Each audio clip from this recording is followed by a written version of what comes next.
Joining us on Pirate Radio Live, the Hall of Famer, the host of Brian Bailey's Touchdown Friday and the Brian Bailey Show.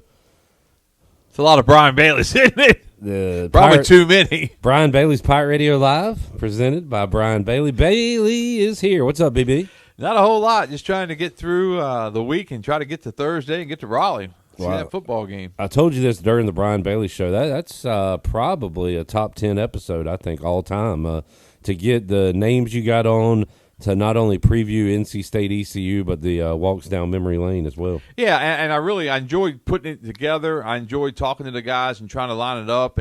But you know as well as I do, you know better than anybody, when you produce something like that, it's always 50-50, because if something happens in their lives that they can't get to the phone, or something can go on. But it all worked out really, really well, and certainly enjoyed it. You had Rajay, Shane Carden, My guy. Andre Brown. Yeah, Andre Brown. Ruffin McNeil, and Todd Gibson talking ECU NC State. So if you missed the Brian Bailey Show, awesome preview show going into Thursday. And Brian Bailey will be in Raleigh on Thursday. We'll check in with him on the Bud Light pregame tailgate. And man, the excitement, Jarrett kind of said it yesterday, all kind of spring into the summer, we're saying, it was starting to feel a little bit real, and now it's almost like it doesn't feel real. Is it really here? Yeah, it's here. That's exactly how I feel. I got up this morning and I thought, man, we're 2 days away from being in Raleigh and getting a chance to see what this East Carolina football team is all about, what this NC State football team is all about.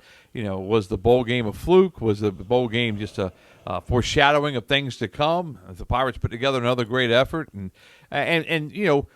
we forget the fact that it's a long season, and there's a lot of football still to be played. But this first one kind of feels like almost like a pseudo bowl game. Yeah, no doubt. And you look at ECU's schedule, and the BYU game's very attractive. Yeah.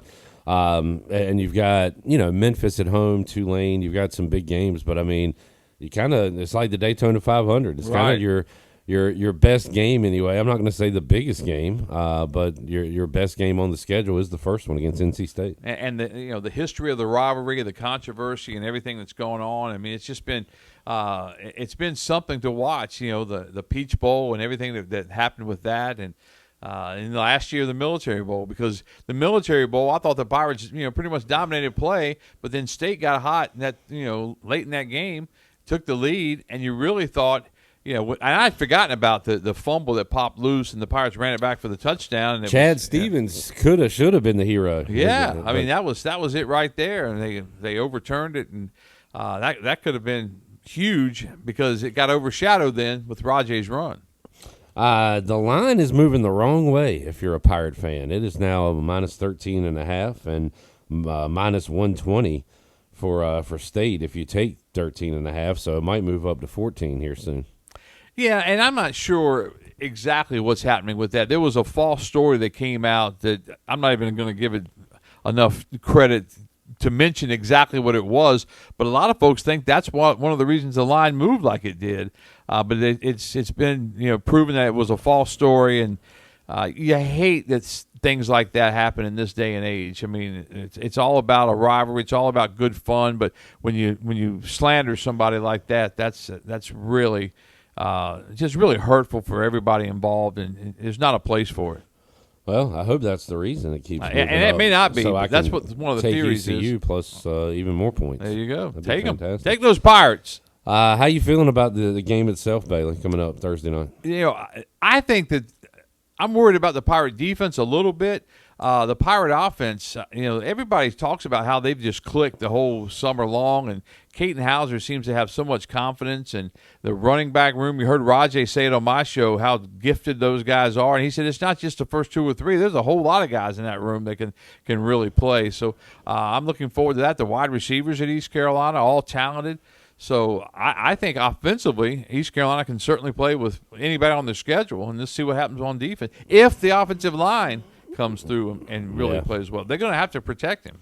Yeah, Jared said it yesterday. We were going over the depth chart, and it kind of comes down to, can we – if Anthony Smith and Yannick and Petaway and these running backs, if they're going to have a big day, it's contingent upon the O-line helping out and making it happen. And we want to get we got so much speed on the field, but if you can't get them the ball, it don't matter. So those guys, and man, they got going. They got cooking the second half of last year. You got some new faces in there, of course, on the O-line. But just talking to the coaches on media day, they do want to run the ball. It's fun and flashy, but they at the end of the day, they want to be able to run the football. They certainly want to run the ball. And they got the backs to do it, I think. And they're going to find a way to get Mike Wright to football, too. Yeah. You better believe Watch that. out. I think he's going to be a real key in this game, and I think that he's going to be all over the field, and I think he's going to have a chance to put on a show. Maybe small, maybe not, but seeing oars beside all the kickers' names bothers me heading into game one. Yeah, we don't have a kicker. And the Pirates had a history of against kickers NC State. against NC State. So, cost Holt Naylor's one of the best wins. That would have been one of the best wins of his career. Missed an extra point and then missed a field goal to win the game. So, we gotta hope that turns out okay. Bailey, what a stretch we got coming up. Thursday night, ECU NC State. Friday night, another night of Brian Bailey's Touchdown Friday, and I know y'all are busy at the studio, but maybe you can throw Georgia Tech, Colorado, or Auburn, Baylor on TV while you're working. Yeah, we will. I know, don't get too distracted, but and then Saturday, wow, we're watching football. Man, watching football that counts, and great matchups awesome games too. Yeah, man, that first one, Ohio State and Texas at 11 a.m. It's noon. Noon, okay. 11 a.m. I read it out of the Texas people. That's what it was. It was in Texas. It's at 11 a.m. Bama, Florida State at 3:30. LSU and Clemson is the night game, and you've got hundreds LSU of games and Clemson sprinkled in. Wow! I think the game for some reason I'm looking forward to the most, and I love that they're doing 2 Sunday games this year. But you got Virginia Tech, South Carolina, and then Sunday night Notre Dame, Miami. Yeah, that brings back memories. Yeah, great nostalgia game. And then what was it, Catholics against the Convicts? Convicts. Yeah.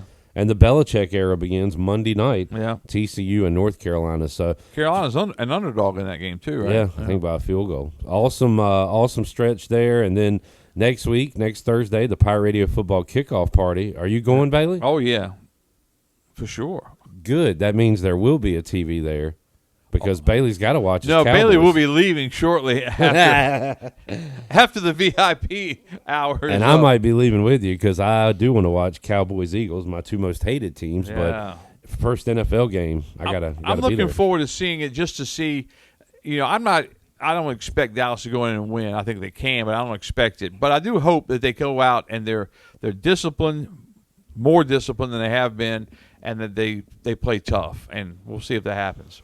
I hate the Cowboys more than anything when it comes to sports. Do you really? I do, Bailey. Man. I really do. So I don't even hate your Commanders that much. You will soon because we're about to put it on your ass. Yeah, they look good in the preseason. Oh, my God. Mr. Don't Hand Out a Lombardi Trophy's talking about preseason now? Preseason? I'm talking like Jim Mora. Cowboys got to win at the end of the preseason. Way to go, shoddy. Woo! But, man, did I love the Cowboys documentary, mainly because I love that era of sports. Oh, and, yeah. It was. I've seen half of it, and it's very, awesome. very well done. Yeah. And, and I was talking to you over the weekend, but what I've seen so far, the thing that gets in my mind is like Jerry was 1 in 15, and he turned it around, and they won 3 Super Bowls. How come he can't even get to a championship game now? Jerry, you know the meme, the Eric Andre, where he like shoots the guy and he's like, "Why would you do that?" Bailey, Jerry Jones. What do you mean you don't understand why they haven't done it? Jerry Jones. He showed you in the documentary. He fired the coach that won 2 in a row. I ain't got to that part yet. I'd say this though. No man felt better about anything ever on earth than when Barry Switzer won a Super Bowl and Jerry Jones could say, "See, Jimmy, I told you." Yeah. Anybody could do it. I think Troy Aikman actually coached that team more than Barry Switzer did. Yeah. And I haven't seen, like I said, I haven't seen that part of it, but everything I've read. You're on it. Yeah, everything I've read about that era and everything that, somebody had to get on him, and I think it was Troy Aikman. I know you were a big fan. Did you ever party with Michael Irvin in the 90s? No, I did not. You hadn't got to that part yet either. I haven't got to that part. I'm sure he had some parties. Oh, he's like Michael Irvin, though. Because just the passion he played with, too. Like, he was a gamer. The Emmett started reminding me of the Terry McLaurin situation when Emmett held out. Have you got there yet? Mm. And Cowboys started 0-2, Yeah. including a loss to the pretty bad Redskins, and then Emmett came back and won another Super It took Bowl. off after. Hey, by the way, I went to a card show over the weekend. I thought Oh, about yeah, it. Saturday? Yeah, Saturday. I had a fantasy draft. I would have gone. But Yeah, I went. I hadn't been to a card show in years, and so I snuck over there and walked around. And one guy had a little thing set up where you rolled dice. You had to pay $1 and you rolled dice. And if you got 6 sixes, you got $100. And if you got 6 ones, you got $100. But if you roll a 20 or 22, and you had there was certain things up there for your prize. So there's a Troy Aikman at number 20. Limited edition something. I looked it up. It's worth $3.45. So it's not worth that much. Yeah. But so I rolled the dice and I rolled 22, and so they're getting ready to give me something, and I said I was trying for the Aikman. And they go, Mr. Bailey, you can have the Aikman here, and they gave me the Aikman. So that was good stuff. we actually, Billy Weaver's stepson's big. He kind of put the thing on. Ashton. I don't know if you know. I didn't know that. Yeah, he's big into it. He put it on. We've done some deals together. Yeah. Oh, He's, big! I did not know that. He's a big card guy. He's a good fella. Too. There were a lot of folks. There were a lot of different booths set up, and it's really fascinating to me to see everybody doing. And one guy was saying he was starting from scratch. He was paying for all these different cards, and I wish I should. I need to go to the next one, but I got that Savone Revel rookie, Bailey. Yeah, you did. I saw that. And I'm trying to give you all my Cowboys cards. I'm gonna hold on to that one because he's got an ECU jersey on. But yeah, good stuff. All right, BB. Anything else? How did week 1 of Brian Bailey's Touchdown Friday go? It went really well until the very end, and it was one of those situations. We had a preseason football game on, and sometimes the timing. We didn't go on late, but something happened with the timing, and they took us off the air with about a minute and a half to go on our show. So there's nothing we could do about it. Nobody at Channel 9 was to blame. But that was the only downfall. But for the first 27 minutes, I mean, Ken Watlington did a great job. Zach Kaplan did a great job. They have a feel for what they're doing. I mean, West Craven Havelock was a 7-0 game. And to make a 7-0 game come to life, you have to have a talent for that, and Ken does. So he did a great job with that, and it was just a lot of fun to get the season started. I always get worried, leading up to it, because you never know, year to year everybody changes. So once you get going through it, it kind of runs itself. But that first one, whew, yeah. Well, you're like the Jerry Jones of Touchdown Friday. You're the coach, GM. But you Bottle coached washer. your guys up. You coached up Alex Harper. Yeah, I did. He was doing some. He said he really enjoyed it. Yeah, so. he did a good job for week 1. But he's going to get better. What are any big matchups you're looking forward to week 2? Well, it's funny because you look at the season and you think, well, this will be big, this will be big, this will be big. Well, you look at New Bern Havelock, which is always big, but Havelock's coming off a loss now. New Bern did go to New Hanover and win, so that was big. Farmville Central and South Central both came up with wins, and South Central beating Kinston. Yeah, I thought that was that. I thought it was a shock. Really, I thought Kinston. And I still think they're going to be really good, but I really wasn't sure how South Central was going to be. Yeah, with Ryan Bowie, first year head coach, and they go out and they won 21-19. So that was a big win. So I think they're going to be our game of the week. South Central and Farmville Central. We'll keep Ken in town. So Aiden Griffin plays North Pitt this week. That's got great history. Aiden Griffin lost their opener. North Pitt won its opener. So. Well, and I was going to text Nate Connor, congrats on the win, but he was dealing with some other stuff after the game. Yeah, we're not sure what's happening with that. That's a scary thought right there. But, yeah, they had a big brawl at the end of the game. Some ramifications. Yeah, and I hope it turns out good for Conley. Yeah. All right, BB, we will talk to you coming up Thursday in the 3 o'clock hour on the Bud Light pregame tailgate.